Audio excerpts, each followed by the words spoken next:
নমস্কার। Story officially চ্যানেলে আপনাদের প্রত্যেককে স্বাগত। আমি আজকে ভগবানের রূপ কিন্তু দুটো, একটা স্বরূপ, একটা রূপ।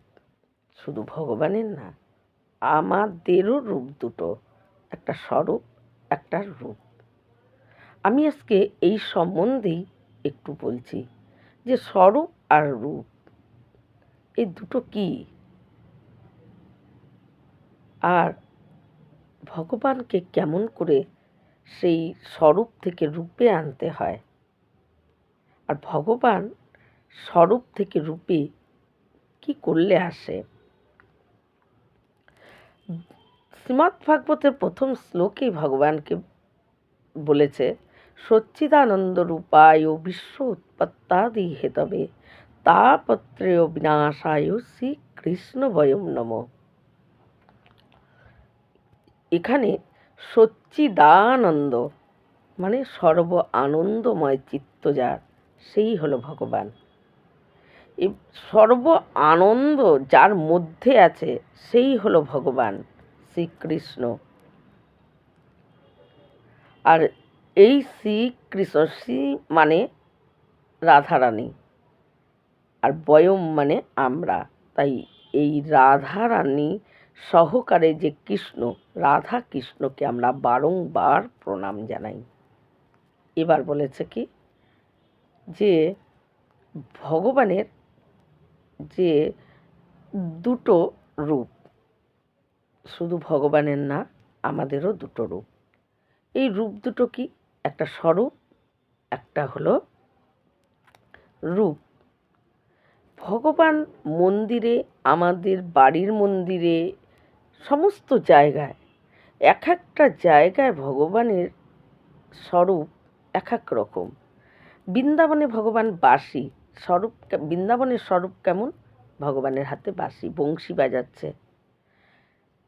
পণ্ঢরপুরে ভগবানের স্বরূপ কেমন, কোমরে হাত দিয়ে দাঁড়িয়ে আছে বিঠ্ঠলনাথ প্রভু। জগন্নাথ পুরীতে ভগবানের স্বরূপ কেমন, জগন্নাথ দুহাত বাড়িয়ে আছে। কোনোখানে আবার শঙ্খচক্র গদা পদ্ম নিয়ে ভগবান আছে। রঙ্গনাথ প্রভুই তো শঙ্খচক্র গদা পদ্ম নিয়ে, নারায়ণ সে নাগের উপর তিনি শয়ন করে আছেন। তাই ভগবানের এক এক জায়গায় এক এক রকম স্বরূপ। বাড়িতে যে লাড্ডু গোপাল, তার স্বরূপ কেমন, এক হাতে লাড্ডু নিয়ে হাত পেতে আছে। তাই ভগবানের এগুলো হলো কি স্বরূপ। কিন্তু ভগবান স্বরূপ নিয়েই মন্দির সব জায়গায় থাকে, আমাদেরকে দর্শন দেওয়ার জন্য ভগবান স্বরূপ হয়ে আসে। কিন্তু ভগবানকে ভক্তি, শ্রদ্ধা, বিশ্বাস সে দ্বারায় ওই স্বরূপ থেকে ভগবানকে রূপে আনলে তখন ভগবান, তার কাছে আর স্বরূপ থাকে না, ভগবান রূপে চলে আসে। এবার হচ্ছে রূপ আর স্বরূপের মধ্যে ব্যাপারটা কি, আমি একটা ছোট্ট উদাহরণ দিয়ে বোঝানোর জন্য, যাতে বুঝতে সুবিধা হয় তার জন্য আমি একটা ছোট্ট উদাহরণ দিচ্ছি। স্বরূপ কেমন, আমরা যখন কোনোখানে যাই তখন আমরা কি বাড়ির যে পোশাক পরে থাকি, বাড়িতে যেটা পরে থাকি সেটা পরে কি আমরা কোনোখানে বাইরে যাই? কখনো না। আমাদেরকে যদি কেউ বাইরে যেতে বলে যে আমার সঙ্গে একটু যাবি বা চল, তখন আমরা কি করি, যে দাঁড়া আমি খালি পোশাকটা পাল্টে আসি। কারণ আমি বাড়িতে রূপে থাকি, কিন্তু আমি এই রূপ, বাইরের মানুষদেরকে তো আমি রূপে থাকতে পারি না, তাদের সামনে আমার স্বরূপ দেখাতে হয়। তাই আমার পোশাক পরিবর্তন করে আমি বাইরে যাই। আবার কোনো ব্যক্তি হয়তো আমাদের বাড়িতে সে আসলো, কিন্তু তার সঙ্গে তেমন ঘনিষ্ঠতা নেই, তখন প্রথম দিন সে এসে কী করবে, তাকে তুমি যা খেতে দিবে, আমরা তাকে যা খেতে দেব সেটাতেই বলবে ঠিক আছে ঠিক আছে, হ্যাঁ আমার এটাতেই হয়ে যাবে। হয়তো তার আরেকটু লাগবে বা আরও কিছু খেতে হয়তো কোনোটা ভালো লাগছে, সেটা হয়তো আরটু নেওয়ার ইচ্ছা, কিন্তু সেদিনকে সে রূপটা তার দেখাবে না, সে স্বরূপে থাকবে। কারণ ঘনিষ্ঠতা তখনও তার সঙ্গে হয়নি, কারণ সেও অচেনা, হয়তো অনেক দিন বাদে এসেছে, তাই সেখানে সে স্বরূপে থাকে। তাকে যাই দেওয়া হয় বলে ঠিক আছে, হ্যাঁ আমার এরকমই হয়ে যায়, এটুকুই হয়ে যায়, এর থেকে বেশি লাগবে না, এরকম করে থাকে। বা তাকে যেভাবে শুতে দেওয়া হয় সেভাবেই সে বলে হ্যাঁ হ্যাঁ ঠিক আছে। কারণ তার পেটে যদি একটু খিদেও থাকে তাও সে প্রকাশ করে না, কারণ সে স্বরূপে আছে, কারণ সে চেনে না, তার সঙ্গে ঘনিষ্ঠতা তখনও হয়নি, তাই সে স্বরূপে আছে। কিন্তু সেই ব্যক্তি যখন 1 মাস 2 মাস 3 মাস যদি ওই বাড়িতেই থাকে, তখন সেই ব্যক্তি কি আর স্বরূপে থাকবে? সেই ব্যক্তি আর স্বরূপে থাকবে না, সে রূপে চলে আসবে। কারণ সে তখন যেই বাড়িতে এসেছে সেই বাড়ির যে সদস্য লোকজনকে তারাও তাকে আপন করে নিয়েছে, সে নিজের মতন। তাই তখন যদি তাকে মানে খিদে পায়, সে অনায়াসেই বলতে পারবে যে আজকে আমাকে কিন্তু আরও একটু বেশি খাবার দিও, আমার খিদে পেয়েছে। কারণ তখন সে রূপে আছে, তার কোনো দেখানোর কোনো জিনিস আর প্রয়োজন নেই, সে রূপে চলে এসেছে। প্রথম দিন সে পোশাক ছেড়ে একটু ভালো পোশাক পরলেও, কিন্তু যখন থাকতে থাকতে 1 মাস 2 মাস 3 মাস তখন সে কিন্তু বাড়ির পোশাকই সেখানে পরতে পারছে, কারণ তার তখন সে রূপে চলে এসেছে, তার স্বরূপ সে তখন ত্যাগ করে দিয়েছে। ঠিক ভগবানের ক্ষেত্রেও এরকম। ভগবানেরও দুটো রূপ, একটা স্বরূপ, যে স্বরূপ ভগবান সব দিকে সব জায়গায়, ভগবান এক এক জায়গায় এক এক রকম ভঙ্গিমা, এক এক রকম তার হাত করে তিনি থাকেন। বৃন্দাবনে বাঁশি বাজাচ্ছে, কোনোখানে শঙ্খচক্র গদা পদ্ম নিয়ে আছে, কোনোখানে সে নাগের উপর শুয়ে আছে, নানান জায়গায় নানান রকম ভগবানের স্বরূপ। এইবার ভগবানকে যদি আমরা এই স্বরূপ থেকে রূপে আনতে পারি, ঠিক ওই অচেনা ব্যক্তি যখন প্রথম দিন এসেছিল যেমন ছিল, কিন্তু পরে যখন 1 মাস 2 মাস 3 মাস থাকা পর সে যেমন, তখন নিজে তার সঙ্গে ঘনিষ্ঠতা বাড়ার জন্য সে স্বরূপ ছেড়ে দিয়ে রূপে এসেছে, ভগবানও ঠিক তাই। তিনি স্বরূপ নিয়ে থাকেন, কিন্তু তাকে রূপে আনার জন্য তখন তার সঙ্গে ঘনিষ্ঠতা, তার সঙ্গে মানে তাকে আপন ভাবা, যদি আমরা আপন ভেবে নিই, বিশ্বাসের সাথে ভক্তির সঙ্গে শ্রদ্ধার সঙ্গে, কোনো সময় যদি আমাদের মনের মধ্যে এরকম বিশ্বাস হয় যে তিনি আমাদেরই একজন, ঘনিষ্ঠতা যদি ভগবানের সঙ্গে বেড়ে যায়, তখন ভগবান ওই স্বরূপ ত্যাগ করে দেয়, রূপে চলে আসে। রূপে আসলে কি হয়, ভগবানের তখন আমাদের উপরে কোনো সংকোচ থাকে না। ভগবান বাড়িরই একজনের মতন, নিজের ভগবানকে নিজের করে নেওয়ার জন্য ভগবান তখন যদি তার অনুভবে বা কোনো সময় স্বপ্নে, কোনো সময় অনুভব তাকে করাতে থাকে যে আমার আজকে এটা খেতে ইচ্ছা করছে, আমি আজকে এটা খাবো, বা আমার ইচ্ছা ভগবান প্রকাশ করে। যেমন হরিদাস গোস্বামী, যেমন মীরাবাই, এরা ভগবানকে স্বরূপ থেকে ভগবান তাদের কাছে রূপে থাকত। তাই হরিদাস গোস্বামী এবং ওই মীরাবাই, তারপরে হরিরাম ব্যাস, এদের কাছে ভগবান রূপে ছিল, স্বরূপে ছিল না। কারণ এরা এত ঘনিষ্ঠতা ভগবানের সঙ্গে নিজেকে করে নিয়েছিল, ভগবানকে নিজের ছাড়া তারা তারা কখনো ভাবতেই পারত না যে ভগবান অন্য কেউ, অন্য কারো, ভাবত যে তিনি তো আমার। তাই ভগবান তখন তার কাছে স্বরূপে থাকতো না। হরিদাস গোস্বামীর যখন তিনি সেবা টেবা দিয়ে তখন বিহারীজি কুঞ্জে তিনি থাকতেন, তখন রাধারানী কী করতো, বিহারীর বক্ষেই তো রাধারানী, তাদের দুজন বিহার, বাকে বিহারী কথার অর্থই হলো রাধাকৃষ্ণের যুগল মূর্তি। কিন্তু হরিদাস গোস্বামীর কাছে কোনো সময় ওই যুগল মূর্তি তারা দুজন রূপে হরিদাস গোস্বামী হয়তো বসে আছে, এক কোলে রাধারানী, এক করে ওই বিহারী, ছোট্ট দুজন হরিদাস গোস্বামীর কোলে তারা বসে থাকতো, কারণ তারা তখন স্বরূপে ছিল না। হরিদাস গোস্বামী তাকে এতটাই ভগবানকে নিজের করে নিয়েছে, ভগবান তার কাছে কোনো সংকোচ নেই, কারণ নিজেরই তো, তাই ঘনিষ্ঠ থাকে না। ঠিক তেমনভাবে যদি আমরা ভগবানকে স্বরূপ থেকে রূপে আনতে পারি, আর তাহলে ভগবান সঙ্গে আমরা যদি ভগবানকে নিজের করে নিতে পারি, ভগবান তখন স্বরূপ ছেড়ে রূপে চলে আসে। যেমন কোনো একজন আত্মীয় বা কোনো সজ্জন আমাদের বাড়িতে প্রথম যখন আসে, তার ভিতরে সংকোচ থাকে, কোথায় হাত ধুবো হয়তো জিজ্ঞাসা করছে, কোথায় পা ধুবো জিজ্ঞাসা করছে, কিন্তু সে যখন অনেক দিন থাকছে তখন কিন্তু তার ভিতরে এই সংকোচ থাকে না, সে নিজের মতন চলতে থাকে, কারণ তাকে আপন করে নেওয়া হয়েছে, তাই তার ভিতরে আর কোনো সংকোচ নাই। তাই ভগবানের ক্ষেত্রে ঠিক এটাই করতে হয়।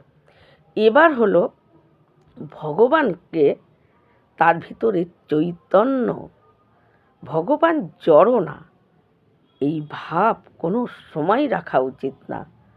সব সময় ভাবতে হবে আমার নিজের সন্তানের কখন খিদে পায়, কখন ঘুম পায়, আমাদেরকে কেউ বলে দেয় না।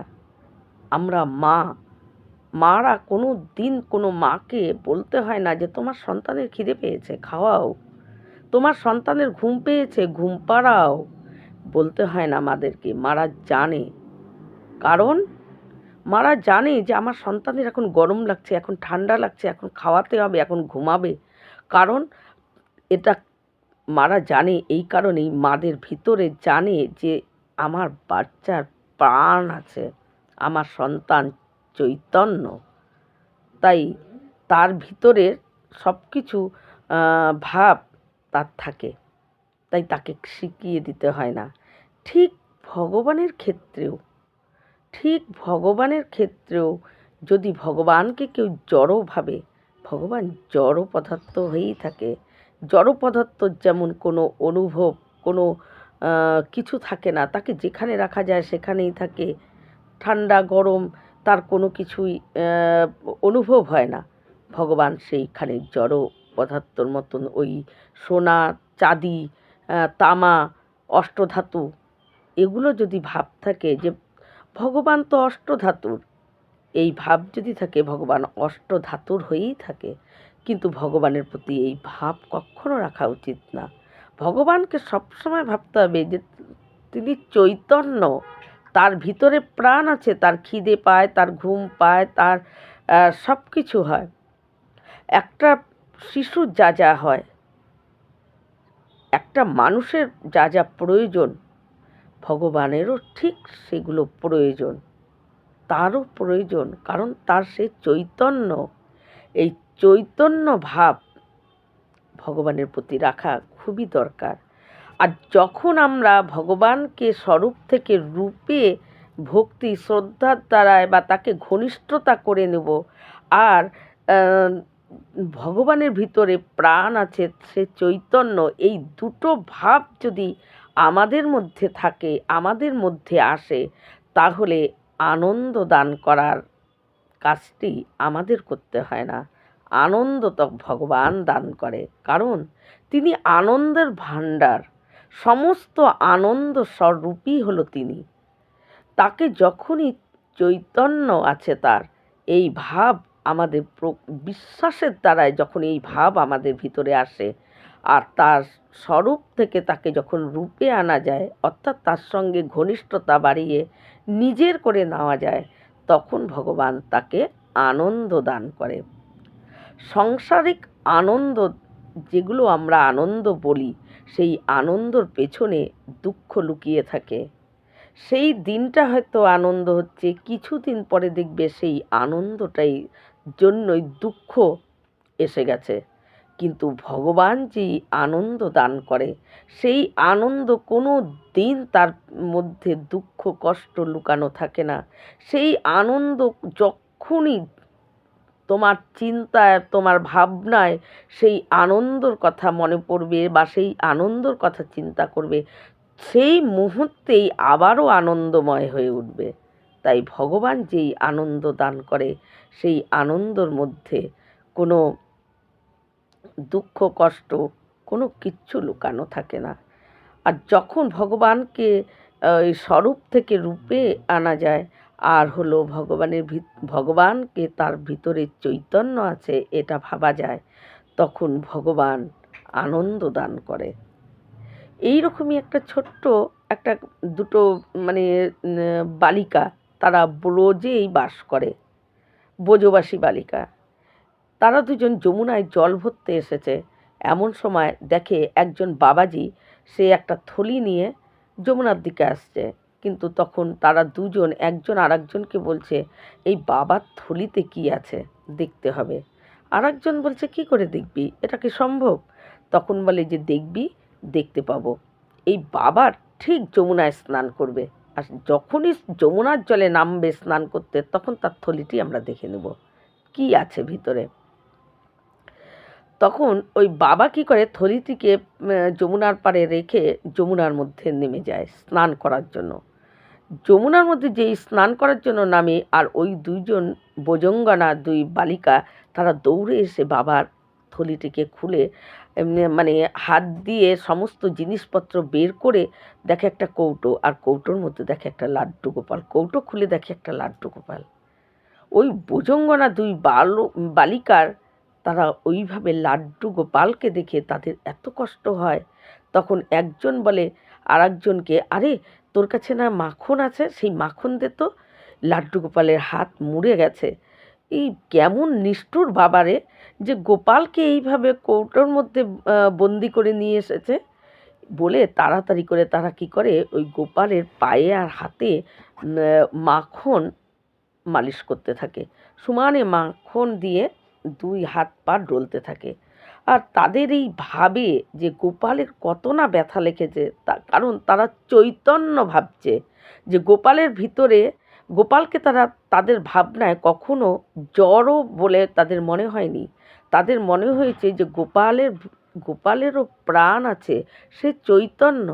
তখন কি করে, ওই মাখন দিয়ে যখন ডলে হাত আর পা, তখন ওই মাখন দিয়ে ডলার পর গোপাল, তাদের ওই ভাব দেখে, তাদের গোপালকে ভিতরে প্রাণ আছে সেই ভাব, সেই বিশ্বাস দেখে ওই লাড্ডু গোপাল কী করে, তার পা টান করে সে দাঁড়িয়ে পড়ে এবং হাতও তার সোজা হয়ে যায়।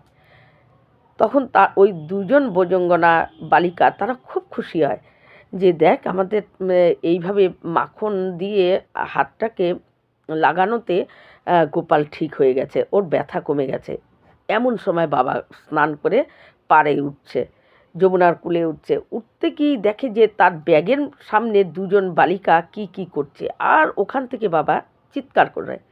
চিৎকার করাতে দুজন ওই বোজঙ্গনা বালিকা, তারা কি করে, ওই ব্যাগের মধ্যে গোপালকে দাঁড় করিয়ে তারা দুজনই বাবার ভয়ে ছুটে চলে যায়। কিন্তু বাবা তারপরে স্নান করে যখন ওই থলির সামনে আসে, থলির সামনে এসে দেখে সমস্ত জিনিস বাইরে পড়া, এবং সমস্ত জিনিস ওই আশেপাশ থেকে সে কুড়িয়ে টুড়িয়ে আবার ব্যাগের মধ্যে ঢুকিয়ে নেয়। তারপরে ভাবে যে গোপালকেও ওরা বের করে ফেলেছে কৌটোর থেকে।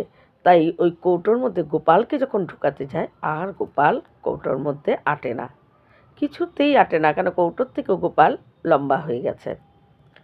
বাবা তখন ভালো করে গোপালকে দেখে, আরে এই গোপাল তো আমারই, আমি নিজে কৌটোর মধ্যে মানে ভরে গোপালকে আনলাম, আর সেই গোপাল এখন ওই কৌটোতে আসছে না, কি করে সম্ভব?